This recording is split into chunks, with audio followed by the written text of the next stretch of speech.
Hey, good morning, Grand Rapids Montessori students, families, and community. Mr. Morse here with another day of Black History Month reading here out of our books. Just remember, we have two books that we're reading out of. This is today, Little Legends, Exceptional Men in Black History.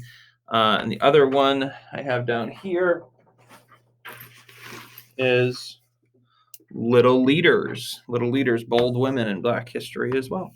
So check these out if you don't have these books. They're really, really great. I don't think we're going to get through every character, every historical figure in the books through the month of February. So it's always good to have that in your library. Today we're going to learn about Supreme Court Justice Thurgood Marshall. He lived from 1908 to 1993.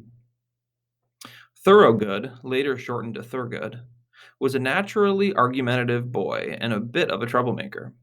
His punishment for talking too much was to memorize the U.S. Constitution, which was probably not the worst thing for him, considering that one day he would become one of the world's leading constitutional scholars. By the time he applied to college, Thurgood knew he wanted to be a lawyer.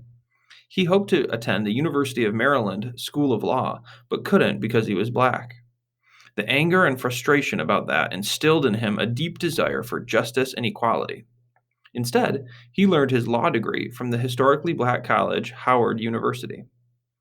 Not long after graduation in 1933, Thurgood began working with his mentor, Charles Houston, for the NAACP. He wanted to help fight for civil rights. Their major goal was to overturn the U.S. Supreme Court ruling that segregation was legal if the segregated facilities were separate but equal. Black people in America knew that their facilities were nowhere near equal and that they had nothing close to the same opportunities as white people. Thurgood had proof: the UMD School of Law. He and Charles made the case to Maryland state courts that in order to uphold the separate but equal law, UMD would need to have a second school that admitted black students. In 1936, they won. It was the first in a long line of cases that they brought to take down legal segregation. Then, in 1954, Thurgood brought the case of Brown versus Board of Education of Topeka to the U.S. Supreme Court. It was a landmark ruling that would lead to the end of legal segregation in this country. In 1967, Thurgood was appointed as an Associate Justice to the U.S. Supreme Court.